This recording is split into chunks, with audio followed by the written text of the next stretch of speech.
May something talagang kakaiba sa kanya mga kus eh. Yung pagkain na ngayon ko lang din matitikman, malalasahan. Pagkain na hindi naman naiiba, pero kakaiba. Ito'y walang iba kundi sisig Ilocano. Ayon sa may-ari, hindi ito yung sisig na nakasanayan natin. 24 oras muna tong minamarinate bago to diretso iniihaw. At isa sa sekreto ay dinurog na atay. Kaya isa yun sa dahilan kaya pinipilahan. Ito yun yung matitikman sa halagang 60 pesos with rice. Kung bitin, testingin itong 100 pesos na 130 grams. At available din sila for delivery. Ilalagay ko yung contact number dyan sa inyong screen. Sa payment, available lang cash at GCash. Kaya ngayong araw, samahan nyo akong puntahan at pasyalan yung tinutukoy ko na kakaibang sisig at walang iba kundi sa sisig Ilocano. Bossy, magandang gabi po, boss. Magandang gabi din, boss. Ngayon ko lang to narinig tong sisig Ilocano to. Ano bang pagkakaiba nito sa ibang sisig, bossy? Pinagkaiba ng sisig namin, boss, sa lahat.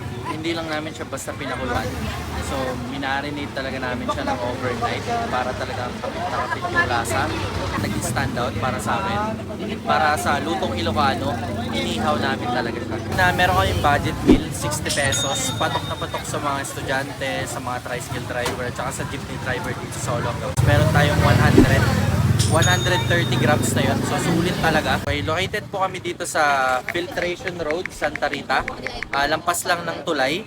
Daily bossing, bukas tayo from Monday to Sunday, 4 p.m. hanggang 10 to 11 hanggang ma-sold out tayo. So ayan mga kuis, another day, another food tripan na naman tayo. Finally, nandito na tayo sa sisig Ilocano mga kuis para tikman natin yung nagmamalaki niya na Ilocano sisig version mga kuis. So, huwag na natin patagalin to mga kuis. Kain po. Titikman na natin itong kanilang Ilocano sisig version. Mga kuis, makikita nyo, ayan siya. Grabe oh. Inihaw pala to mga kuis na hindi pinakuluan. Yun yung version nila ng kanilang sisig mga kuis sa Ilocano. So, lagyan natin muna ng kalamansi mga kuis. Grabe. Tingnan natin to mga kuis. First bite.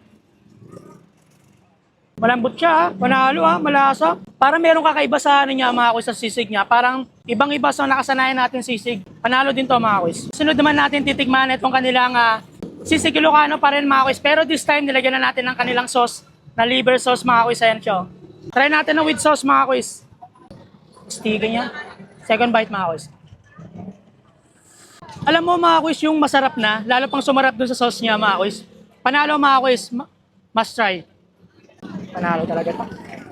So ayan mga kuis, sa overall experience ko dito sa sisig Ilocano is 100% mga kuis recommended. So puntahan nyo na rito mga kuis para matestin nyo na yung pagkakaiba ng sisig Ilocano mga kuis. Promise panalo.